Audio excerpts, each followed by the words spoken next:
Sir. Yeah, good evening. Charles, first of all, why do you think replacing these people was not right? You say that they are career ambassadors. Does that mean career ambassador cannot be replaced? Thank you for the opportunity. Far from that, I'm not saying that career ambassadors should not be replaced. Ambassadors serve at the pleasure of His Excellency the President. So as and when the President decides to change an ambassador, the President can easily do that.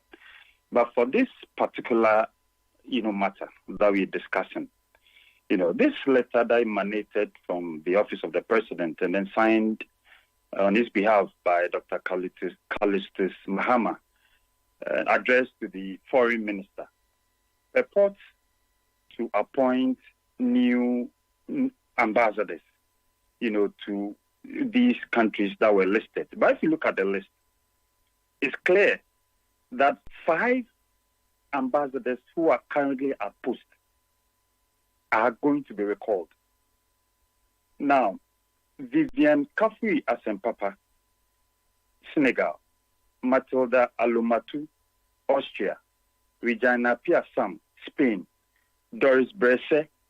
Doris Bresse is currently the ambassador in Czech Republic. So all the names that I've mentioned, they are all ambassadors. Ambassador Vivian Kafui Asempapa is our ambassador in Senegal. Ambassador Matilda Alumatu is our ambassador in Austria. Ambassador Regina Piasam is our ambassador in Spain. Ambassador Doris Bresse is our ambassador in the Czech Republic. And then Ambassador Evelyn Amable, she's in Dubai. So these are 5 diplomats who were commissioned last year by His Excellency the President to serve in these countries. Normally, Sami, when career officers are at post, unless that career officer has done something that's untoward, that's where you normally see, them being recalled. Because when we came in 2017, there were also diplomats, there were ambassadors who have been appointed, who were already at post working. We allowed them to finish their tour of duty before new ambassadors were posted. So with this list, if the President is saying, per the letter, if the President is telling the Foreign Minister to initiate the processes for their confirmation, then what it means is that the Foreign Minister will write to the countries of these ambassadors where they are stationed. The Foreign Minister will write to his colleague foreign ministers and indicate to them that we will want agreement, that is an agreement between you and then the government of Ghana, indicating that the new nominees that I'm sending to you are acceptable. So once they are okay, then the ones at post now, the ambassadors at post now will be recalled. Then my issue is that what have these ambassadors done? What have they done? Because they've been at post barely. Ambassadors, our system, normally an ambassador goes out and then normally 4 years. You don't do anything wrong, you don't do anything untoward, you normally serve for 4 years, then you come home. So these people have been there, some 3 months, some 4 months, some 8 months. Why are you recalling them? Why are you changing them? And then for me, what even is curious is that these ambassadors are not even aware that they are being replaced. They are not even aware that an agreement has been sent to all their countries that they have jurisdictions over. So what is the purpose of this letter? Why are they being recalled? What have they done wrong? Is it because President Akufo-Addo commissioned them? Or do they think that per the letter signed by the Chief of Staff saying that all appointments that were made in November would have to be revoked, so they think that they can extend this to our diplomats? It doesn't work that way in the diplomatic circle. So I mean, when you do that, you become a laughing stock. Because I know, for the case of, say, even Spain, she presented her credentials to the King of Spain somewhere in February. Then the next 3-4 months, she's being recalled and then replaced by another person who is going to also present her credentials. It doesn't work that. When you do that, because everybody knows that these are not political appointees. They are serving officers of Ghana. And then they were all recruited under Jerry Rawlings and the revered Victor Beho, who was the foreign minister then. So you cannot say that, oh, okay, they are tinted by political colors, or that they were recruited under an NPP regime. They were recruited under Jerry Rawlings, 1999, under Victor Beho. So what crime have they committed? What have they done wrong? Why are they being recalled? Why is a new list being submitted? Why are agreements being sent to the hosting countries of these ambassadors? These are the questions that I've been asking. And up to now, I've not had any response from the government. Maybe, Charles, they have done something you do not know. Maybe. I'm just assuming, or we are just assuming that maybe they've done something we do not know. The decision why the president may want to recall them or replace them in these particular countries. From where you sit, you have any information as to whether they've done anything wrong? Oh, Sammy, you know my background. I've worked at the foreign ministry for like 4 years. You know, after that, I was also sent out as the High Commissioner to South Africa and the other countries. So I have, sources within the foreign ministry, that I speak to. So I'm telling you today, Sammy, that as we speak, I can tell you, I can vouch for these officers. I worked with them. I went to meet them at the foreign ministry. They've worked at the ministry for about 26 years now. I went to meet them there. And they are respected diplomats. We work with them. And so I don't see anything wrong with them being at post and then continuing their services to this country as ambassadors. What have they done wrong? And then what is even curious, like I said earlier, is that none of them seem to be aware of any crime that they've committed, of any wrongdoing that they've done. You see, when you do this, it creates, some tension within the foreign ministry, which is unwarranted. We don't want this. They are career diplomats. Let them. As a political ambassador, immediately I won my primaries in Ebrim. I had a discussion with the president. I'm the president. You know that now I've won these primaries, so I can't continue being in South Africa representing your interests. I need to come home and then work within the constituency to win my seat as a member of parliament. The president understood me, and then changes were made. I was asked to come home, so I was recalled. I came home to continue with my campaign. All the other political appointees, their mandate ended with the mandate of the president. So when the president ceased to be the president on the midnight on the 6th of January, all the other ambassadors, especially the political ambassadors, also ceased as ambassadors. But for the career diplomats, for the career ambassadors, they were still at post because that has been the norm. That has been the norm. That's been the norm. But Charles, it could be the case that the president is recalling them and then reposting them to other countries. That can be the case. The president is not done that. He's not recalled them. The president has not recalled them. There's no any letter to the effect that these ambassadors are being recalled. There are 5. There's no any letter. There are so many vacancies within the missions. There are so many vacancies, So if indeed the president has decided that he wants to send all the nominees on the list, out there to represent his interests, that's fine because they are all political appointees.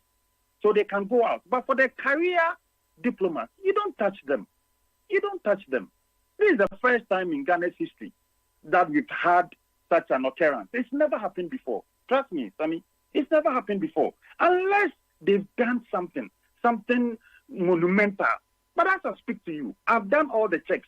Before I posted that tweet, I did all the checks. I, spoke to people in higher circles. I did all the checks. And then I came to the conclusion that no, what the decision that is taken by His Excellency the President, it's wrong. It has to be reversed. And when are you expecting this to be done? I mean, I issued this tweet over 24 hours ago, and our foreign minister, if indeed there's no substance in what I had said, immediately he would have rebutted. Immediately he would have sent a response. But up to now, today, almost all the radio stations have been carrying this report, and we've not had any response from government. So I should tell you that what I'm saying, it's a fact. It's true. We don't do this. You don't do this. This unblemished record of 26 years sacrifice to Ghana. It's not easy, to get to that epoch of your career. You start as an A5 officer, to A4 officer, A3 officer, A2 officer, A1 officer, senior A1 officer. Then you are commissioned as an ambassador. You go through 26 years of hard work, to get to that level that they've gotten to. And then, like I keep on saying, they are our finest brains at the ministry. I know them. I've worked with them. And they are our finest brains. So what have they done? And curiously, they are all women. They are all women. You see, they are all women. We don't know. What have they done? What have they done? They've not done anything. They've not done anything. Why are they being sacrificed? Why are they being sacrificed? I have a message here from one of our listeners who says that if the former deputy minister is saying that these are our finest brain, why did the then President Akufo-Addo waited for till November 2024 before appointing them? Oh, Sammy, within the foreign service, it's a hierarchy. You get it? It's a hierarchy. So you start from, say, A5 as a new officer. After 5 years, after you work at the ministry, say about 3-4 years, then you go out on posting. When you go out on posting, you spend 4 years. After that 4 years, you come back to the ministry as an A4 officer. You serve at the ministry, say, for about 3 years. Then you go out again on posting. When you return A3 officer, 4 years posting. You return A2 officer, 4-year posting. You return A1 officer. So it's a gradual process. That's how it is. So it's not something that you sit down today and then you post somebody out there or you commission somebody as an ambassador. No. It doesn't work that way. So it's a gradual process. So after serving for 26 years, they've reached the top or the peak of their career, and that's where they are commissioned out there to represent the interests of Ghana. So it's not a matter of like the president was going out, say in November or in December, and then they appointed them. No. Remember, like I said, they were recruited by Jerry Rawlings. These people were recruited by Jerry Rawlings. So it has nothing to do with President Akufo-Addo thinking that, let me recruit some MPP people and then let me appoint them as ambassadors before I leave office. No, it doesn't work that way at the foreign ministry. Okay, away from this, another issue that also dominated media discussion in somewhere last week or 2 weeks ago happens to do with the decision of the foreign minister to close down temporarily Ghana's embassy in Washington. As a former deputy foreign affairs minister, how did you receive this news? Seriously, I received that news with shock and bewilderment. Seriously. Because you don't shut what I've heard the foreign minister speak about. You don't shut a whole embassy because to you think that there's some malfeasance in a section at the embassy. It doesn't work that way. You see, our embassy in DC represents Ghana's interest in Guatemala. It represents Ghana's interest in Honduras. It represents Ghana's interest in Mexico. It represents Ghana's interest in Costa Rica and so many other countries. So if you shut that embassy down, you are not only shutting down business between Ghana and the U.S., you also shut down business between Ghana and all these other Southern American countries that I've listed. Recently, when I was the High Commissioner in South Africa, the South African High Commission in Ghana, in Accra, here in Ghana, they had a similar issue where, an officer misappropriated some funds. What they did was that they sent people from South Africa to come in and do the investigation, and whoever was found culpable, that person was recalled. You don't shut the whole embassy. Because if you want to shut an embassy, what you do is that you write to the host president. So in this case, if indeed the embassy was shut, as he said, then you should have written to the U.S. government telling them that you wanted to shut the Ghana's mission there. From there, you also have to write to all the embassies in this then people will be worried. What's happening? Why is Ghana shutting down his embassy? What's happening? You end up giving Ghana a very bad image because people, and then for the tweets that he tweeted, suddenly people are aware that, when you go to even Ghana, diplomats are thieves. They steal money at the embassy. It doesn't help. Meanwhile, after all the investigation that you did, you came out with just one name. So why don't you just pick out that one person and then allow the others to continue with their work? Because invariably, that's what you've done. It's only one person who has been sacked. All the others are moving on with their work. So why do you shut down the whole mission and then get everybody recalled back, giving them money to pay for buying air tickets for the employees and then their dependents? It doesn't work.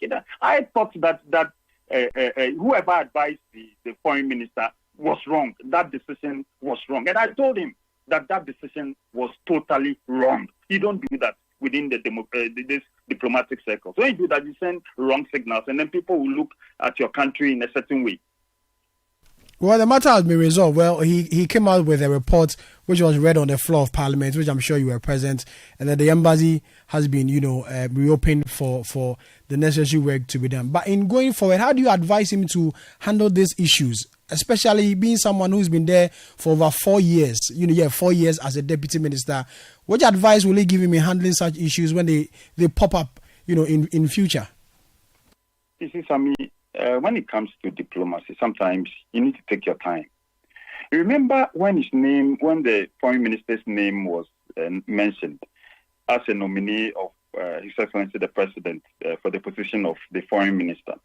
One thing that he did that I thought that was good was that he went around consulting the former foreign ministers.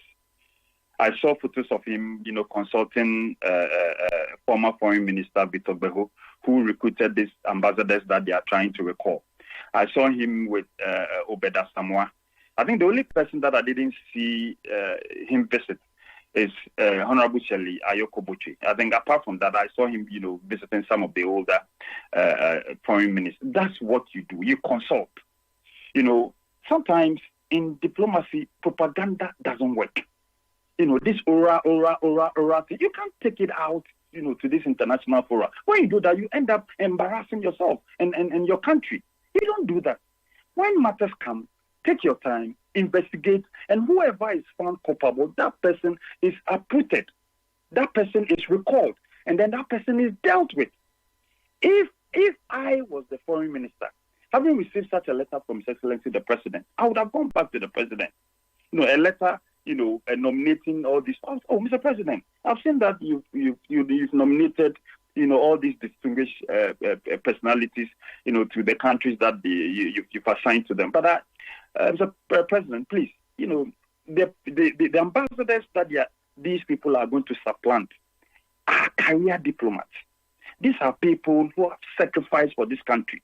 They've been out there for 26 years. And Mr. President, it was our own former founder of this party, Jerry John Rawlings, who recruited them. Our own revered foreign minister, Victor Behu, who recruited them. So they might have seen something in them, for them to be recruited. I would wish that, Mr. President, rather, there are other vacancies in so many of the other countries that are left. Let's fill those vacancies with these political appointees and allow these career diplomats to continue with their work. That's what I would have told Mr. President. And Mr. President, having been a ranking member for foreign affairs, I'm sure that he would have listened to the foreign minister. I don't know what went wrong, whether the foreign minister advised Mr. President or not, and then they've gone ahead to issue this letter. To me, it's in bad taste. It's in really, really bad taste. Charles, I'll say a big thank you for your time. I'm grateful, my brother. Charles Redo is former Deputy Minister of Foreign Affairs and the Member of Parliament for the Ebrim constituency in the Eastern region. And this